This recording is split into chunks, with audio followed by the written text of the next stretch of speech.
unique night and a historic night here in Greensboro, North Carolina, and really to the world. A very interesting scenario as Jim Boeheim has decided to step away from coaching at Syracuse after 47 years. 47 years. I want to let that sink in. Now, he was an assistant coach under Roy Danforth, his predecessor, before the 47 years that he's been the head coach, and he played at Syracuse before that. So over 5 decades, he's been in Syracuse with the program in some way. And today, Syracuse lost with a shot that went in by Wake Forest, by Williamson, with 0.5 seconds left on the shot clock. Or on the game clock, I should say. I was here in Greensboro at that time. I saw it live, and it was heartbreaking to Syracuse fans, to the Syracuse student athletes, to the team as a whole. Not the way that they wanted to come into Greensboro and not the way that they wanted to leave. But after all this happened, Jim Boeheim made the decision to say 47 years, not 48. So I'm here tonight to discuss that. We're going to break it down. We're going to go over it. I want to get your thoughts. You know, those of you that know the show know that Wake Up Call with Dan Tortora inside the Cafe Coupal Studios is live Monday through Friday from 9 a.m. to 11 a.m. Eastern Time. So we could have very well waited. I could have waited until tomorrow morning, but I didn't want to. I felt like this is something that needed to be talked about now. We will talk in the morning, and I will have some awesome guests in the morning, and we will continue this discussion. But it was a discussion that needed to be had now. A conversation that I didn't want to wait until the morning for. This is a historic night. This night will ring true forever. Wednesday, March 8th, 2023. The day that Jim Boeheim said 47 years is the end of the line. So, I'd love for you during this broadcast to share your thoughts, to write into the show. You can write in many different ways. You can send it over to us on Facebook.com/WakeUpCallDT to the live feed, and I can see it. You can send it to the live feed on YouTube.com/WakeUpCallDT, or you can respond to any of our social medias, Facebook at WakeUpCallDT in general, Twitter at CallDT, Instagram at WakeUpCall_DT. And you can tell me what's going through your mind. I would love to hear your thoughts and what you have to say about this. It's been an interesting day of many emotions for me. I have watched this team my entire life. I'm 37 years old. So I've watched this team my whole life. I have covered this team my entire broadcasting career. So, to me, this is all I know. The first time I came in contact with Jim Boeheim, I don't even think he would remember. He was in the airport. I was in the airport. I think I was 10 or 12 years old. From then, I've been covering the team since I started my career over 19 years ago. It'll be 20 years this November. I can proudly say that I've sat in his office, just him and I. I've done one-on-one interviews with him on the court at Carmelo. I've done one-on-ones with him in his office, one-on-ones with him at events where it's just been him and I. And we've had time to hopefully get to build a rapport and a relationship over the last decade plus. I've appreciated my time with him.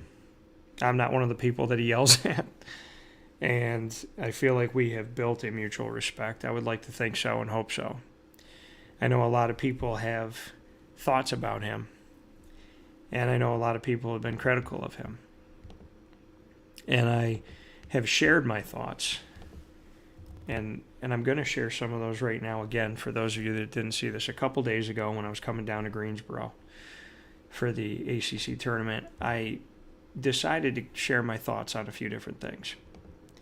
And in sharing my thoughts on a few different things, I wanted to get out some things that were on my mind. This is obviously before Boeheim retired. And like I said, here on Facebook.com/WakeUpCallDT and on YouTube.com/WakeUpCallDT, if you have an opinion, you have a thought on Jim Boeheim, Adrian Autry, Syracuse, send it to the live feed, and I'll be happy to share them. Nick just sent one in. Says, a legendary career, a sad day, but very excited for Autry to get this opportunity. I am too. Very much so. And I'm going to be sharing my sentiments on Coach as well as on Adrian. I want to go back and read something that I posted flying down to Greensboro, North Carolina. And a lot of you have responded to it or seen it, so I appreciate that. I said a few different things. The first thing I said was, no matter what Jim Boeheim does, I want to take a minute to ask you if you'd like someone to come to your job and ask you daily and yearly when you're going to retire and talk about you nonstop for decades. How would you respond to someone constantly asking you to leave your job? Some of you responded and said it's not a fair question because you don't make millions and Jim makes millions. And I would think that that's just your way to find a problem with the question. The question is, no matter how much money you make, would you want somebody coming and shaking your cubicle and telling you to leave every single day? Could you handle somebody constantly asking you to go home, asking you to leave, asking you to retire, telling you that you're not good and that they can do your job better than you can? In any line of work, I think that would be annoying. I went on to say, the reality is Jim Boeheim is a prisoner of his own success. Something I said on the show multiple times. Jim Boeheim is a prisoner of his own success. He created the standard for Syracuse men's basketball, which is, in my opinion, 20-plus wins and Sweet 16 or bust every year. If he doesn't get the team there, he's a failure to some because he didn't hit the level he created. But what would Syracuse fans have known as a quote-unquote good season if they didn't have him? What happens if and when the next coach doesn't hit the standard of the man you can't wait to get rid of? Those were my words on Monday, coming down. And I ask you that question. And without Jim Boeheim, where are the standards of Syracuse basketball? Are there even any? You got to keep in mind, folks, there's over 350 Division I men's basketball teams in the NCAA. And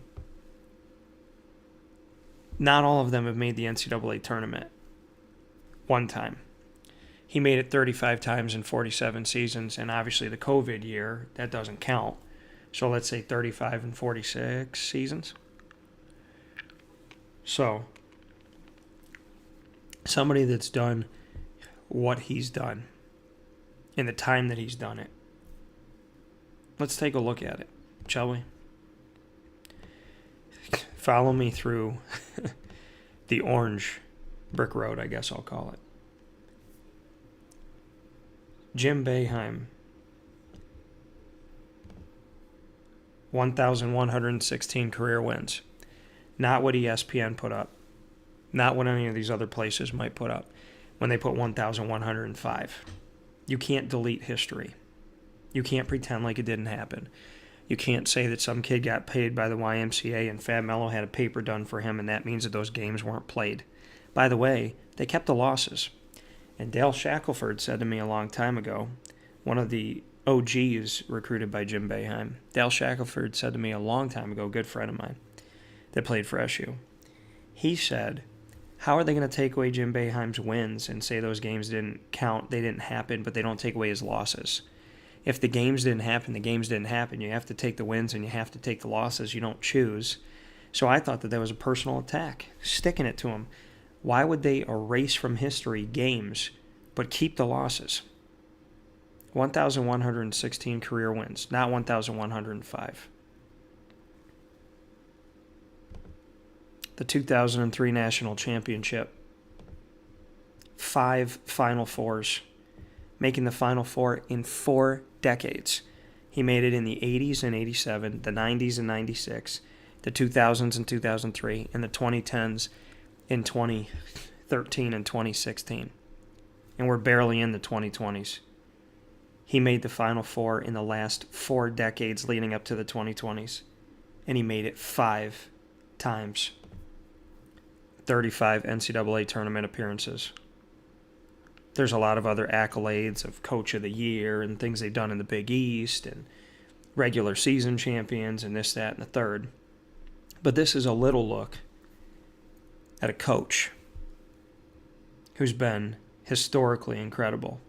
Not incredible to Syracuse, not incredible to the East Coast, not incredible to the Big East, not incredible to the ACC, but incredible to the sport of basketball worldwide. There's only one other coach that has more wins than Jim Boeheim when it comes to NCAA basketball on the men's side, and that's Coach K. But Coach K didn't do them all in one place. Jim did. And to bring more food for thought, Jim Boeheim is one of 4 coaches in my research. When you look back on who you consider to be the best coaches, right? Coach K, John Wooden, Roy Williams, Dean Smith, Tom Izzo, Jay Wright, Jim Boeheim, so on and so forth. When you might put Bill Self in there. When you go and look at history, Bob Huggins, when you look at the history, there's only 4 coaches that I know of that have had 1 losing season or less in their entire tenure as NCAA basketball coaches in Division I. John Wooden for UCLA had 0. Dean Smith, Roy Williams, and Jim Boeheim each have 1 losing season in their entire careers. 1.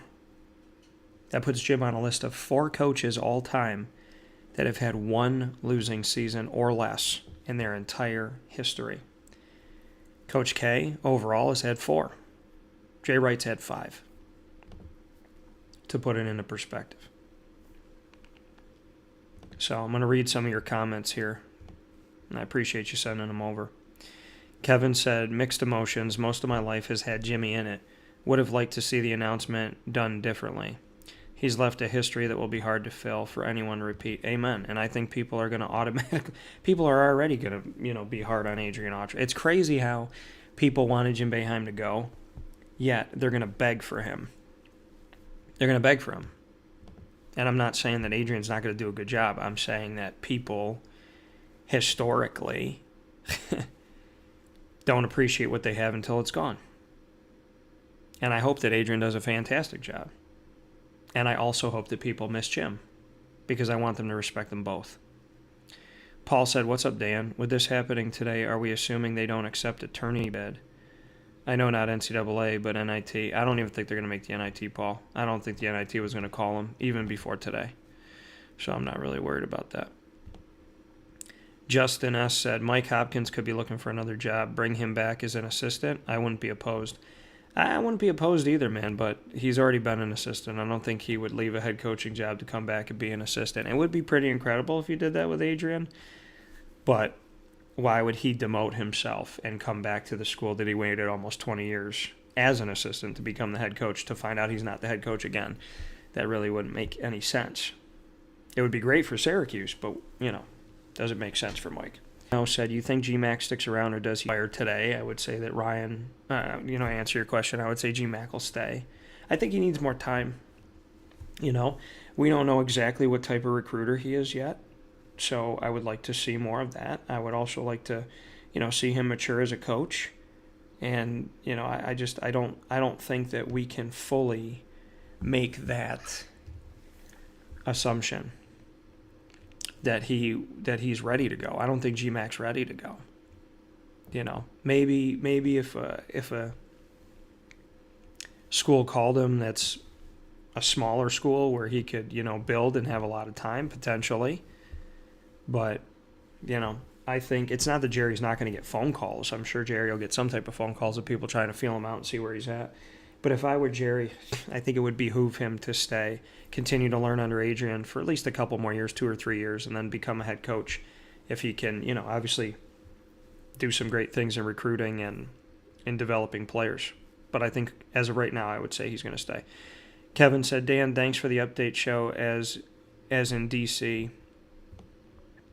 Oh, you're in D.C. I think you're saying you're in D.C. and always good to have hometown sports updates away or in the air. Yeah, man. Thank you. Thank you to Kevin for making history for Wake Up Call and making sure we're heard over 30,000 feet in the air. Thank you for that. Paul said, Hop coming back would put so much pressure on Red. That wouldn't be fair. No, I think if Hop came back, it would be a distraction. Honestly, I think it would be a huge distraction to Adrian. I don't think it's going to happen. Like I said, it doesn't make sense for Hop to do that. Ron said, who are they going to bring in to coach the forwards? That's a good question, you know. I think if Adrian, it depends on what Adrian wants to do. Does he want to go out and get someone who he has strong ties with that is out of the program, you know, didn't go to Syracuse, or does he think someone can coach the forwards that has been here? You know, that could be interesting, right? Does he call Jason Hart? You know, it's a question that comes up here, but we shall see. Phil said, all I can say is it's about time. I know Phil's not really a Syracuse fan, so not really a Boeheim fan, I should say. Nick said, the biggest two questions, I think, are who does he bring in as assistants, and does he change the style of play on both sides? Well, you know, first and foremost, I hope that we run offensive plays. Syracuse is my hometown. That's why I'm saying, you know, we. Yeah, I've been around this program my whole life, and I've covered this program my entire tenure of almost 20 years of being a broadcaster. So I would tell you that I really hope that they run offensive plays. That's a big one for me. I would also say that I would imagine Adrian's not going to play just 2-3 zone. I think Adrian. I think it's going to be fun. You know, I think it's a breath of fresh air. I think Adrian's recruiting style is going to be seen more now. I think he can go out and, you know, get some guys, maybe go to the transfer portal, look at some things like how Pitt did and whatnot, and, you know, see what he can do to bring in his guys to maybe run a little bit faster, maybe play more man, maybe switch it up. I would like to see, I know Mike Hopkins told me, I'll never forget this, I was in the Carmelo Center with him, and Mike and I built a good friendship over many years, and I miss him. I really do. Mike and I were talking, and I said, what are you planning to do when you're the head coach? Because this is when it was being said that, you know, he would be the head coach in waiting. And he said that he was going to be a sponge and be a student of the game. He was going to go learning. He wanted to talk to, you know, Rick Pitino about the full court press. He wanted to learn about a little bit of everything. And that they were going to play a bunch of different things. So I would imagine with Adrian, we're going to see a mix. I don't think it's going to be traditionally the 2-3 zone. I think I shouldn't say traditional. I don't think it's going to be just the 2-3 zone. So feet to the fire right now, I would say the defense is probably going to be a hybrid. We're going to see different things is what I mean by that. And outside of that, I think, you know, we're also going to see hopefully some offensive plays, some offensive sets. We don't have any plays, or if we do, we don't use them. So, I mean, my two biggest gripes over these last few years are, where are the offensive plays? Like, where is the offensive playbook? Is there a playbook, or is it just a blank sheet of paper? And then the second thing is, you know, let's not just see the 2-3 zone. You have to evolve with the game, right? Definition of insanity is doing the same thing over and over again, expecting a different result. And Syracuse, unfortunately, has been in a situation lately where they have run this 2-3 zone with offenses that are really good at shooting threes. I mean, Georgia Tech hits 18 out of 40, really.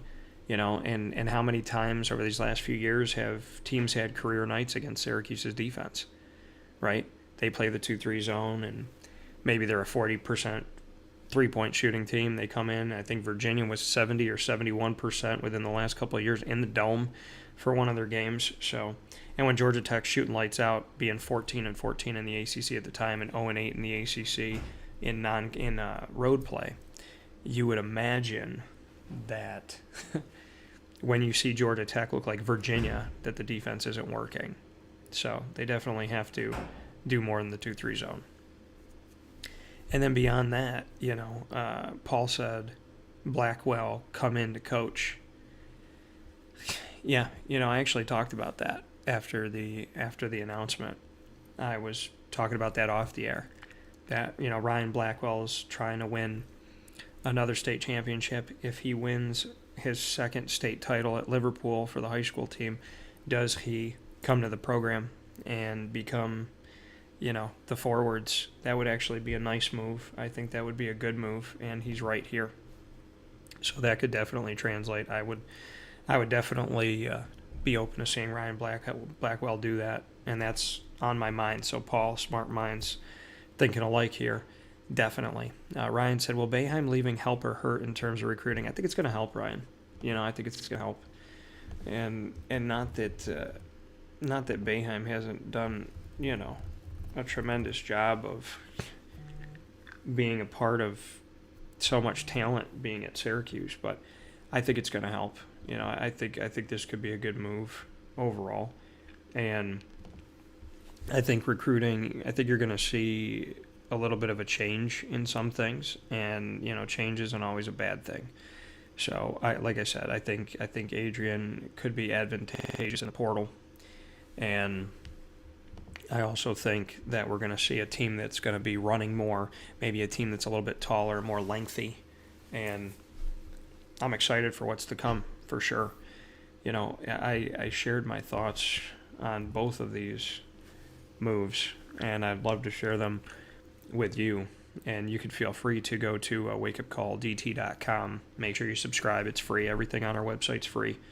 And so you go to WakeUpCallDT.com, and you can see our Central New York tab that has all the businesses we work with, Wake Up Call TV, which is our YouTube channel, the Lemoyne tab, the BSC Syracuse tab for Brian and Stratton of Syracuse, the Q's tab, which stands for Constant Updates and Special Exclusives, where we add football and basketball news and whatnot, our radio archive, and on our articles, which I've written, I think at this point, over 600 articles on the website.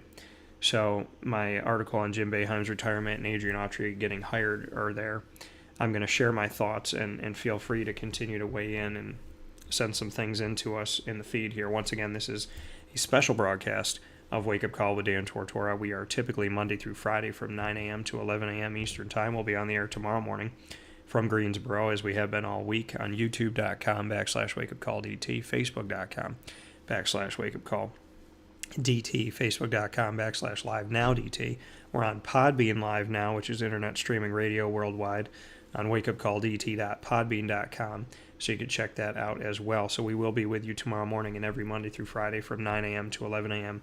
Eastern Time. So make sure that you follow us right back tomorrow morning and all throughout the week, and every Monday through Friday. Set it and make us a part of your morning. Wake up with Wake Up Call from 9 a.m. to 11 a.m. Eastern Time on facebook.com and youtube.com/wakeupcalldt worldwide, as well as on wakeupcalldt.podbean.com and on mixlr.com/wakeupcalldt. Here are my thoughts on Boeheim. I'm going to read them to you, and feel free to go to the website and wakeupcalldt.com and click on the articles page, as I said. This is my conversation on Jim Boeheim. Jim Boeheim's retirement question has been answered.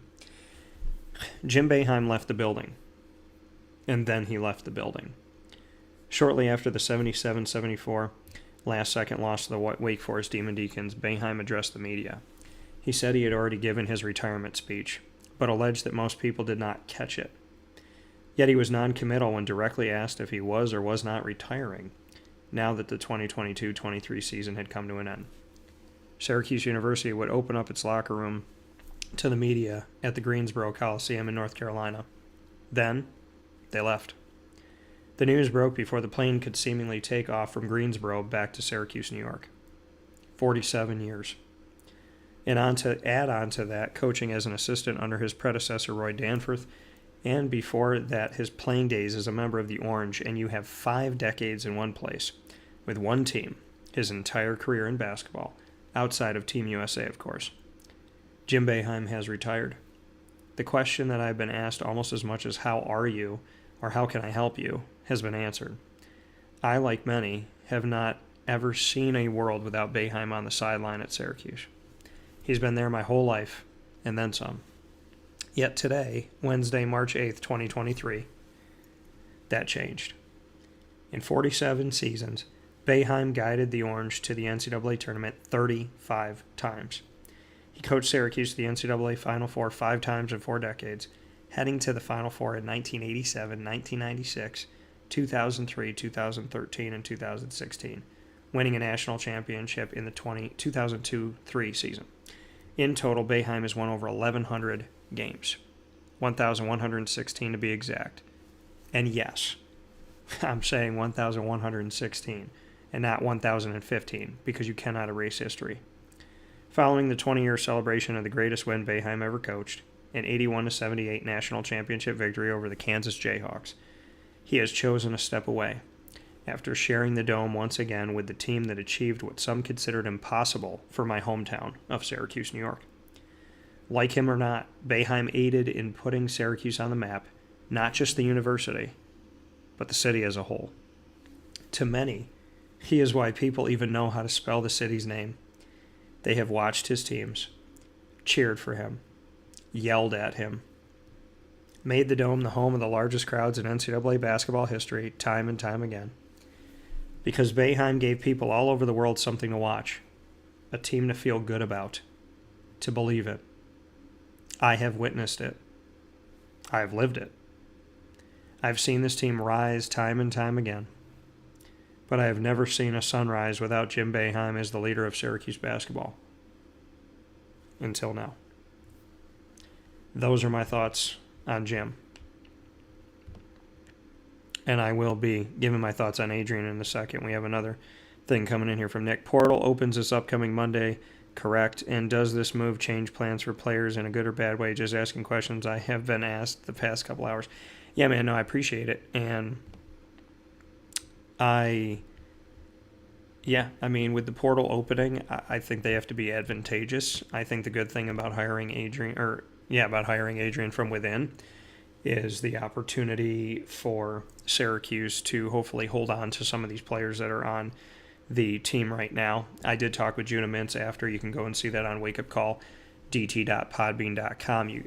All my interviews are there. I think I spoke with 8 players on the team, almost the entire team after the loss to Wake Forest here in the ACC tournament in Greensboro.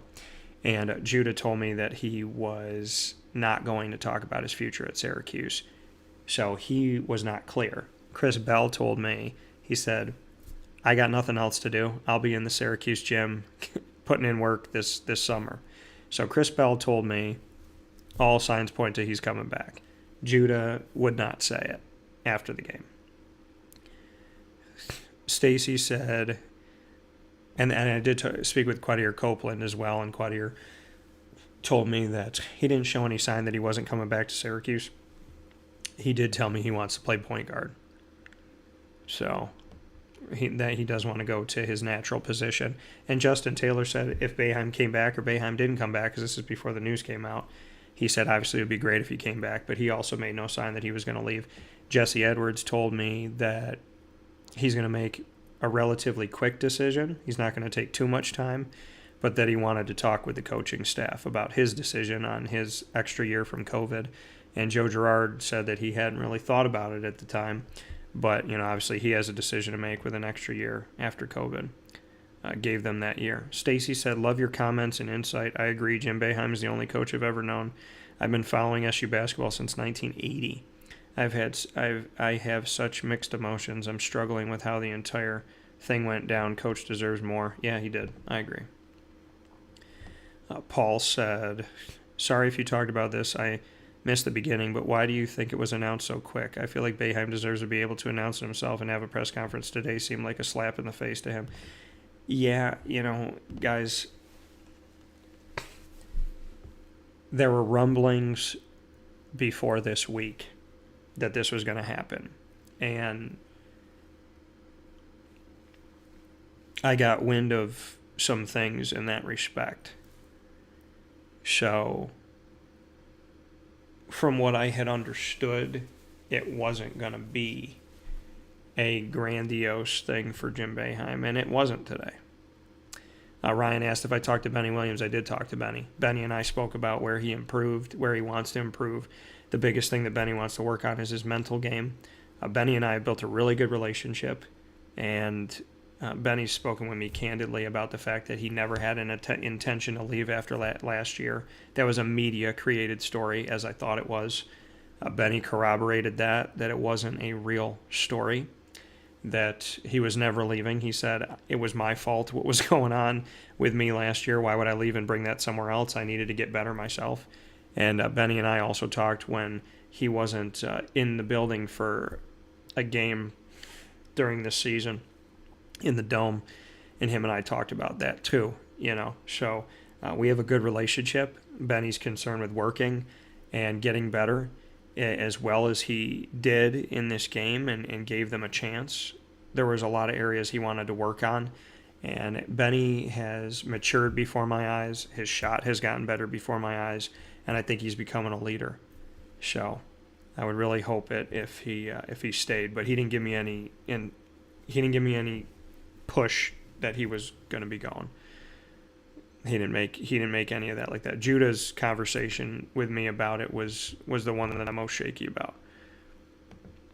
The next one, how's recruiting class coming in next year? So Paul asking about the incoming recruiting class for Syracuse. So taking a look at that, I know Syracuse, well, first and foremost, Syracuse can bring their entire team back from this year. Sai's got an extra year. Joe Girard's got an extra year. Jesse's got an extra year. Then you have the 6 true freshmen, and you have Munir Hima, who will be a junior. So there could be a full roster if they all came back. Now, do I think they're all going to come back? Not necessarily. For 2023, there's only one guy committed for that class, and that's William Patterson from Bishop Walsh School in Cumberland, Maryland. He is a center, 7'2". So to answer your question on that, when Paul asked me about the recruiting class, Matt said, given Boeheim's comments, it's up to the school. Do you think the AD gave him an ultimatum, win or be done? From what I know and what I knew going into this week,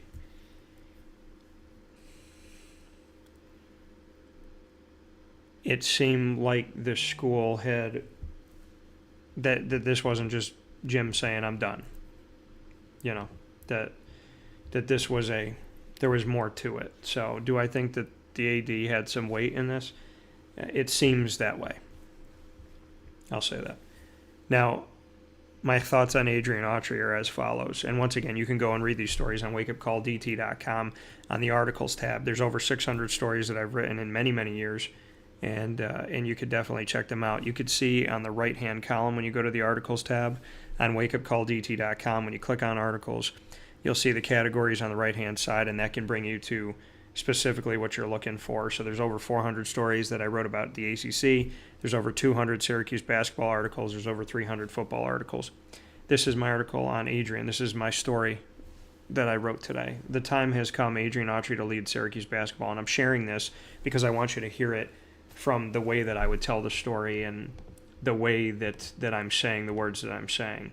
So I think it's important to hear that from me, and you could feel free to give your comments as well and tell me what you think about Adrian. You could definitely weigh in that respect, and I appreciate everybody that does. So make sure that you do that on either Facebook.com/WakeUpCallDT or on YouTube.com/WakeUpCallDT. However you want to respond, you could feel free to respond here today. So make sure you send those in to me and let me know what you're thinking here. I'm more than happy to answer your questions, which we've done throughout the show. These are my thoughts on Adrian. So this is from the heart. Years ago, a friend of mine and I sat elbow to elbow at a small table in a restaurant in upstate New York. We were discussing Syracuse Orange men's basketball. Then I posed this question to him: do you want to be a head coach someday? His answer, without hesitation, was yes. That friend, Adrian Autry. Fast forward to these past couple of years, I've been asked numerous times who I think should take over the Syracuse program once Jim Boeheim leaves. Time and time again, my answer, Adrian Autry. Why? Because just like back on that day at that restaurant, Adrian gave me reason to believe. When he sat there that night discussing Syracuse basketball, he shared with me players he had recruited, like Chris McCullough, Jeremy Grant, Tyler Ennis, and so on. I said to him that some people did not even know that he was the main recruiter for guys that not only excelled at Syracuse, but also went on to play in the NBA or professionally overseas. His response? He didn't care, because he did not want to talk about himself. My response went something like this, quote, "That's cool that you don't want to talk about yourself, and I respect that. But I can talk about you all I want, and I'm going to." Add in his development of the forwards over the last 10 plus years as their position coach at Syracuse, and you can see the proof of his tutelage. Look at Rakeem Christmas, C.J. Fair, Jeremy Grant, Tyler Lydon, and I know Rakeem was forward and a center, but I mentioned him in this. Fast forward to now and see the way Benny Williams is shooting at the end of the 2022-23 season as opposed to the beginning. On top of that, look at his title, Associate Head Coach. I asked him years ago what that meant, and Autry shared that if Boeheim was ejected, got suspended, was out sick, then, quote, "I'm the guy that holds the clipboard," end quote. Boeheim has trusted him. He played here. He coached here. He's risen to be the right-hand person for Boeheim and learned from him as a player and as a professional. So what do I think about Autry becoming the new head coach of Syracuse basketball? I'll answer that the same way I spoke to Adrian years ago when he told me he wanted to become a head coach someday. Quote, "You deserve it." So, I'm happy for Adrian. I'm feeling a lot of emotions today. I know that, it's like the cool thing to hate Jim Boeheim, right? That's what people do. So many people in the media, they fight with him, they hate him, this and that, whatever. I don't hate him. I don't hate anybody. But Jim has been one of the blessings of my career.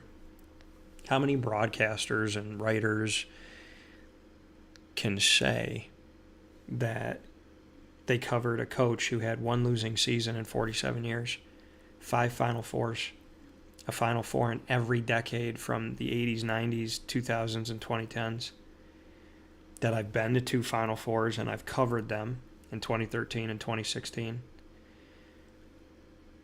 I was the guy that picked Syracuse at the top of the ACC in 2016. I picked them and North Carolina. And after 350 plus schools vied for a national championship, 4 of them were left. And Syracuse and North Carolina were 50% of that. By the way, the Post-Standard never asked me to write another. They never asked for my quotes after that, after they wrote the article about me as a mystery man, even though I posted my preseason order of finish that had Syracuse at the top, followed by North Carolina, on my website 8 days before they found it. And I said, these are my picks. I didn't hide. I wasn't a mystery man. I put my picks out there publicly, which I don't have to do. And they misquoted me, and they didn't use all my quotes. And at the end of the day, I was right, and neither they nor anybody decided to come to the only person in the media in the entire country, as far as I'm concerned, that had picked Syracuse. So I was ridiculed for my pick, called a homer, called a mystery man, and then nobody decided to write a follow-up article on the fact that I was right and everybody else was wrong. So in the misquoting, misrepresentation, and people not giving credit where credit's due, I understand Jim Boeheim a lot more than you may think. And I've always enjoyed talking with him. Like I said, we've talked in his office, man to man, done a couple interviews there, done an interview at a golfing event, multiple interviews in the Mello Center on the court during media day. So I've spent a lot of time one-on-one, just him and I, and be it for 2 minutes or 20 minutes. And I'll never forget that Adrian said to me years ago, he goes, "How'd you get 20 minutes with Jim Boeheim?" He said, "I don't even get 20 minutes with Coach, and my office is right next door to his." So, yeah, I'll never forget that. Now I'm hoping Adrian gives me my 20 minutes, since Adrian and I used to tour around Central New York doing shows together. We did that for a bunch of months. I had an Adrian Autry show, Wake Up Call special, and Adrian and I went out there and did a bunch of shows together for over an hour, 2 hours. So I can say that, the new head coach of Syracuse and I have spent a lot of time together, a lot of friendship that's grown over these years. I think that he should probably stop making fun of my Jacksonville Jaguars, but we can talk about that at a different time. But, yeah, Jim and I have spent a lot of time around each other. I can't believe it's been over a decade, but How many broadcasters, writers, journalists can say that they covered one of the greatest coaches of all time? A coach that's won over 1,000 games, over 1,100 games. A coach that's won a national championship. There's people that cover teams whose coaches have never made the NCAA tournament. Never made the Sweet 16, the Elite Eight, the Final Four, the championship game, won a championship. I mean, think about that. Think about how many times Syracuse made the Final Four, made the championship game, won a championship. By the way, in 2003, I was one of 2 people at Christian Brothers Academy in my class because we did the brackets, and I used to hand out the brackets to everybody, print them out, hand them out, and then take them back in and see what everybody chose. I was ridiculed and laughed at every round for picking Syracuse to win in 2003, called a homer. Then they won in 2003, and a bunch of people slapped hands, and we're all cheering for each other. I took out their brackets and said, you picked Ohio State, you picked Duke, you picked Kentucky, put your hands down. Nobody wanted to slap my hand high five, yet I was one of 2 people in CBA that picked Syracuse to win in 2003. And then I picked them to be the top team in the ACC in 2016, and they went to the Final Four. So I appreciate Syracuse, and I don't pick them every year, but I pick them when I believe they got it. I'm not a homer. I love my hometown. I will always love my hometown. You know, that Macklemore line always comes to me when I think about Syracuse. I got my city right behind me. If I fall, they got me. So I think about that all the time. But I don't pick Syracuse to win every game. People that watch the show know that. I believe in constructive criticism. I believe in saying ways that a team can get better without personally attacking anybody, not talking to someone the way that you wouldn't not talking to somebody the way that you wouldn't want them to talk to you. So I think that there's an art of seeing a team struggling like this season, yet I'm close with all the guys there's nobody I have a bad relationship with, because as a broadcaster, as a journalist, as a writer, there's a way of writing stories about a team that's struggling while still respecting the team and respecting the individuals and respecting the people, knowing that they have parents, they have siblings, they have significant others, they have brothers and sisters, they have friends, they have grandparents. You know, I love the relationship more than the story, and that's why my life, I think, has so much weight and beauty to it, because whether the team struggles or not, whether I pick them to win whatever game it is or not, I believe in those guys. And any one of them can tell you from any year that I've covered them that, you know, we keep a close relationship after they're done playing here. So, you know, do I appreciate the fact that I've covered a team with one of the greatest coaches to ever live? Yeah. Do I think if they made busts of the greatest coaches that ever lived and they put 5 to 10 heads in front of the Hall of Fame, that Jim Boeheim should be one of those heads? I absolutely believe that.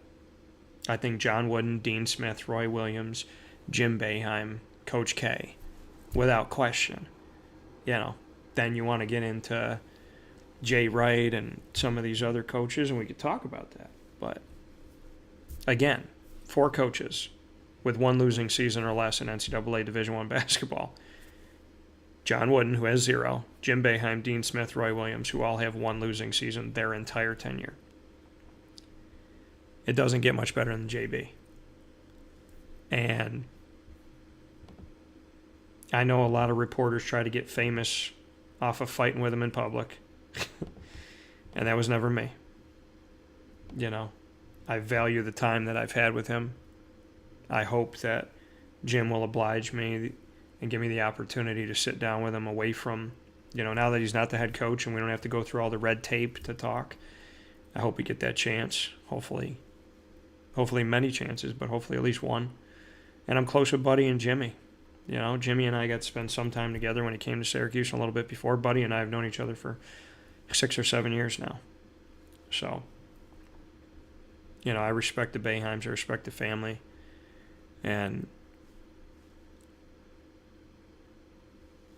I know a lot of people that are probably really jealous of any of us that get to sit in the Dome and cover what I consider the greatest college basketball arena in the world.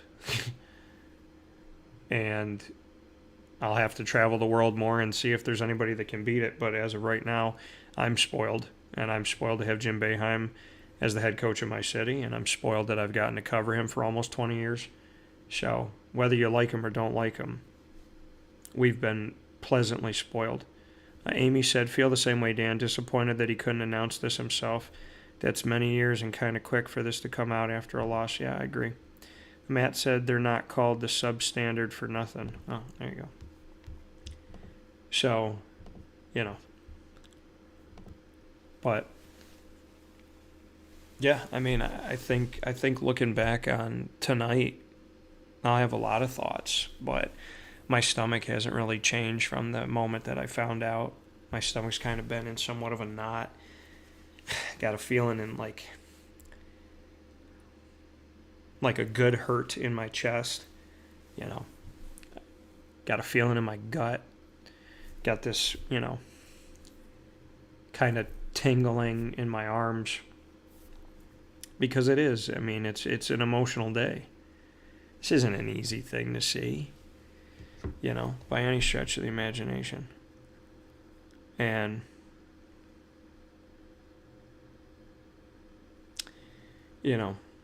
it's tough. It's really tough to see something like this happen because, like I said, I'm happy for a friend. I'm so happy for Adrian. And for Jim, it's really hard. It's hard to see this.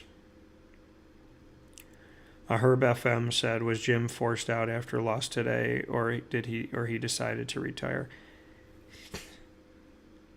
And that's Chris Heidel, who does Herb FM Sports Radio, and I've been on there a bunch of times. I would tell you, like I said, going into this week, there was something to the fact that Jim might be kind of pushed in the direction of leaving. Brandon said, I think Autry's recruiting ability will shine. Yeah, we talked about that earlier, Brandon, and I agree wholeheartedly. I'm a big believer in Adrian and his recruiting ability. Like I said, I mean, you look at all the guys in recent history that have made the NBA, most of them have been recruited by Adrian. And by the way, I want to tell a story about Marek Dolezaj. I don't know if you guys heard this story on my show, but I'll tell you it again because it deserves to be told. Marek Dolezaj, so Adrian and I have known each other for a really long time, professionally and personally. And we were talking one day, and he said, hey, I'm going over to Slovakia this week. Don't tell anybody. He said, literally keep this to yourself. I could tell it now because Marek came to Syracuse and played at Syracuse. But back then, he said, don't tell anybody I'm going over there. He wanted to keep it hush-hush. He was recruiting, obviously Marek heavily. And he went over to Slovakia. Marek ended up coming to Syracuse. Marek shined at Syracuse. Incredible player. I miss him to this day. I feel like people don't miss him enough. I think they should miss him more. And Marek said to me, he said, Adrian was the only coach. He said, other coaches called me. Like they called from the United States. He's like, other coaches called me. But Adrian was the only coach to fly to meet me and my father in person. That's the type of person Adrian is. He flew to Slovakia. I talked to him right before he went. And he got Marek Dolezaj. And, like I said, Marek told me after the fact, he said, listen, he's the only coach that flew out to see me and my dad. That says something. Anybody can make a phone call. But how many are going to come out like that? Michelle said Jim deserved a bigger send-off. Total respect for him. Yeah, I agree. But if you read one of Jim Boeheim's books, and I have it in my house, he said at the end that he wasn't going to necessarily tell anybody, and he was just going to leave it in an orange wake or an orange pool of blood or whatever. It was along the lines of I'm just going to leave with a wake of orange blood type of thing. And he also told us in the media years ago, he laughed and he said, I don't think it was directed toward all of us, I would hope not, but he said, when I leave, I'm not going to tell anybody. I'm just going to go. So, I mean, in a way, it's kind of what happened, right? So, but I mean, listen, it's bittersweet because no matter what people think of Jim Boeheim, no matter how frustrated people are and don't like the 2-3 zone and yada yada, 41 of 47 years, at least 20 wins. And like I said, on ESPN, and I'm not witch hunting ESPN, I'm just mentioning it because I saw it on ESPN tonight.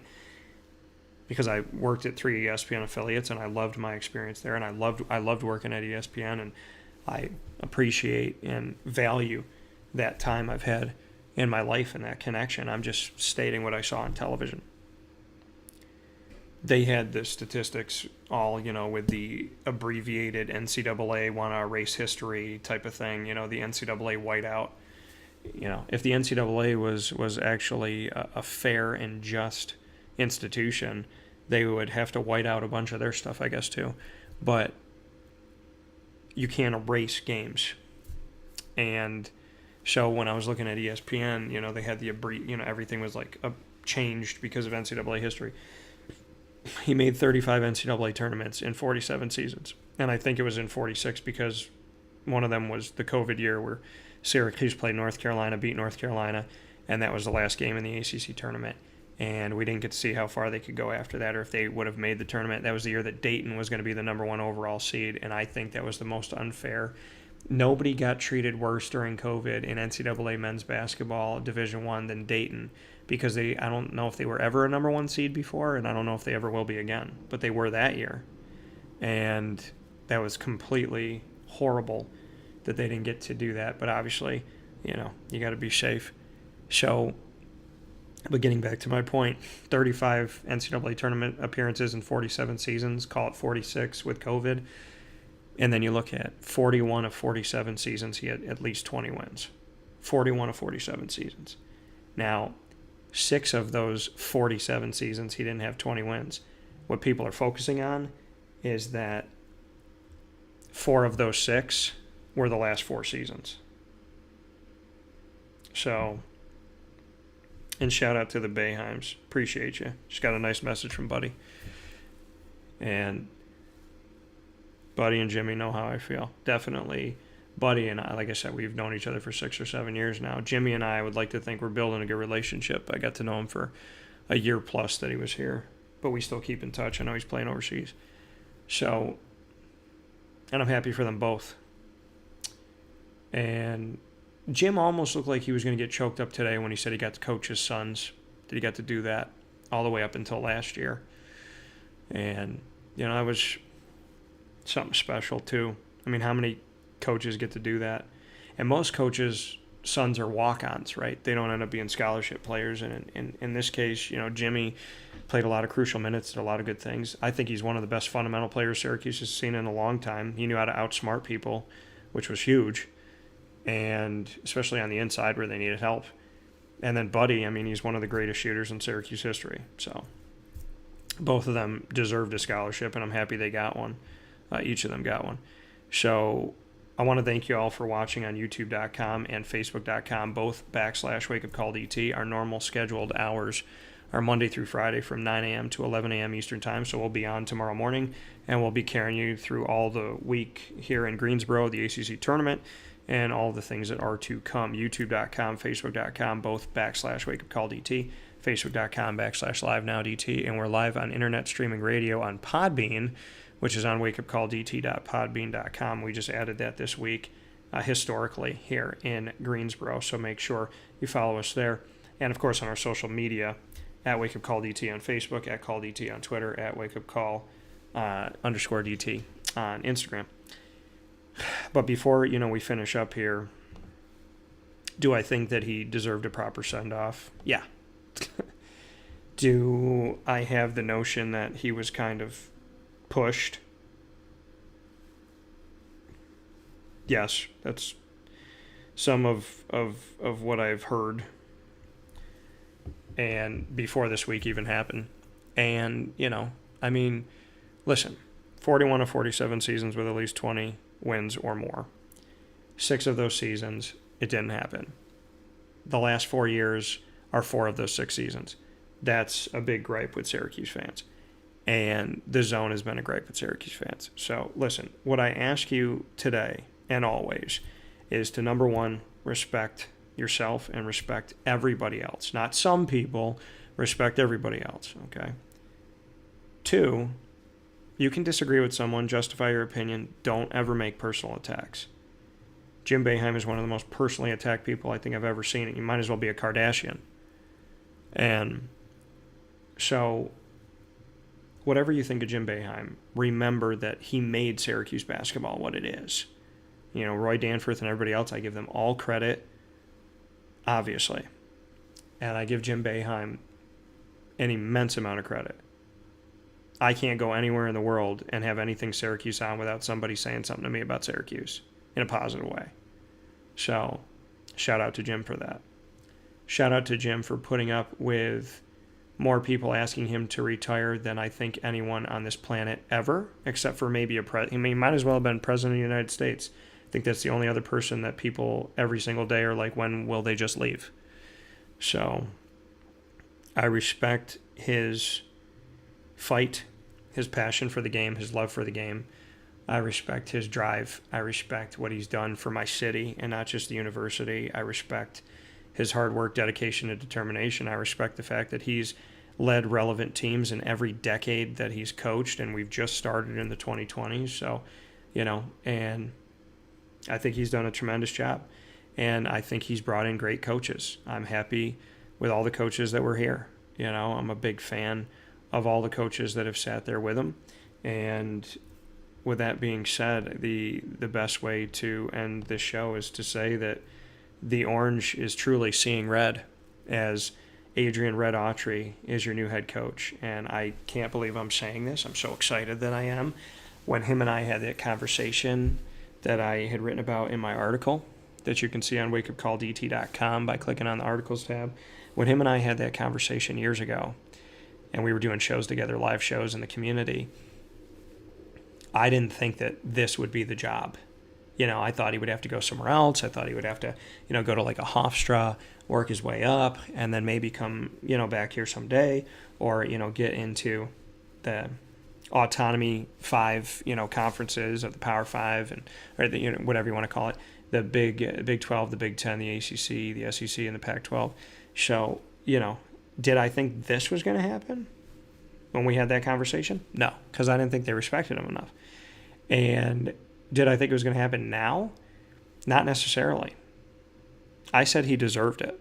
You can go back and check the tape. I literally talked about it this week in Christie's Corner with Christy Salters-Martin yesterday and Pat Orr. And I talked about it with Otis Hill. You can go back and listen to that show on any one of your favorite podcasting platforms, because we're on all different. We just added a bunch of them. We're on at least a dozen, I think, at this point. So you can go check the tape on that. You know, so, I mean, I've said numerous times Adrian Autry. I've said it off the air. I've said it on the air, because people that know me know I'm the same person on and off. I don't take on any type of persona. I am who I am. And so, yeah, I mean, did I think he could be a head coach? I wanted him to be. Did I want it for him the moment he told me years ago? Yeah. And can I be happier that it's Syracuse? No, I can't. So this is the sweet to the bittersweet. And the Orange are truly seeing red.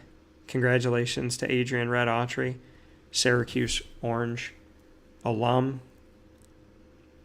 basketball alum, school alum, assistant coach, associate head coach, and now the head coach of the Syracuse Orange. And more than anything else, to me personally, congratulations to a friend that I care about, I appreciate, and I've had many conversations with. Thank you for treating me the way that you have, always. And outside of picking on my Jaguars, Adrian, you know I love you. With that being said, this has been a special wake-up call with Dan Tortora from Greensboro, North Carolina, where Jim Boeheim has retired after 47 seasons, and Adrian Autry becomes the head coach for the first time ever in his career. Find us on Facebook at WakeUpCallDT, Twitter at CallDT, Instagram at WakeUpCall_DT. From the Cafe Kubal Studios, I'll see you in the morning during our regularly scheduled hours. We got some Syracuse alumni coming up this week. Very excited about their thoughts on this and so much more. Continue to share your thoughts on this video on YouTube.com/WakeUpCallDT and on Facebook.com, Facebook.com/WakeUpCall DT as well. I thank you for your time. I thank you for staying connected to the show, for caring about my show and being here. Michael said, school treated Jimmy just like Desco. Crappy job by Syracuse. Yeah, I was at the Desco press conference too.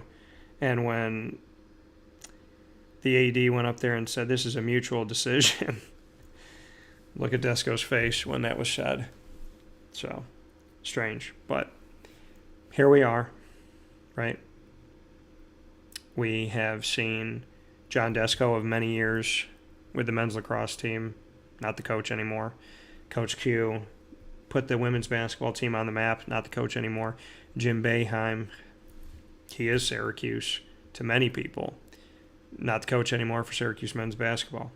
So change has come. You remember that name, Paul Pasqualoni? Remember that guy? For the football team? So change has come. And this day in history, I thank you for spending it with me on Wake Up Call. I look forward to having you with me every Monday through Friday from 9 a.m. to 11 a.m. Eastern Time on all of our channels. And once the shows go live, I look forward to seeing you on Amazon Music, Audible, iHeartRadio, iTunes, and Apple Podcasts, MixLR, Spotify, Stitcher, TuneIn, Podbean, Podvine, Player FM, and YouTube. We're also on more that have been added recently.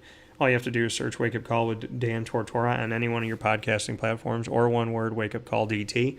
You can also go to a search engine and search Wake Up Call DT as one word, or Wake Up Call with Dan Tortora, and you'll find everything there that you can click on and connect with us with. I want to thank all of our awesome partners, Cafe Kubal, Carvel DeWitt, the Wildcat Sports Pub, Witty Wicks, PB&J's Lunchbox, Avicoli's, Mon Pa's Kettle Corn and Popcorn Factory, Canine Camp Dog Daycare, Chick-fil-A Watertown, Great Lakes Honda City, Chick-fil-A Cicero and Chick-fil-A Clay, Pizza Man, Canine Campground Dog Boarding, Mother's Cupboard, where I have my Cuse McMother sandwich, which you need to try. Bacon, egg, and cheese with French toast as the bread. It's fantastic. And 317 at Montgomery Street, with the name of the location is the name of the restaurant, 317 at Montgomery Street in downtown Syracuse. We're also the proud exclusive multimedia marketing partner of the Lemoyne College Dolphins and the Bryan and Stratton College Bobcats of Syracuse. You can get all of our content with Lemoyne by going to the Lemoyne tab on wakeupcalldt.com, and for Bryan and Stratton, going to the BSC Syracuse tab on wakeupcalldt.com. With that being said, thank you, Jim, for everything. Thank you, Adrian, for all you've done up to this point. Congratulations. I'm proud to have a good relationship on and off the air with both of these coaches, I'd like to think. I appreciate Jim for all the work that he's done, and I will defend him where I need to, and I have. And for Adrian Autry, it's my dude. I'm very happy that he is the head coach of the team now. And I appreciate y'all for tuning in tonight and sharing this piece of history with me on Wednesday, March 8th, 2023. The world changed in a way. And we'll see where we go from here. As always, God bless. No stress. Do your best. This is Dan Tortora, signing off.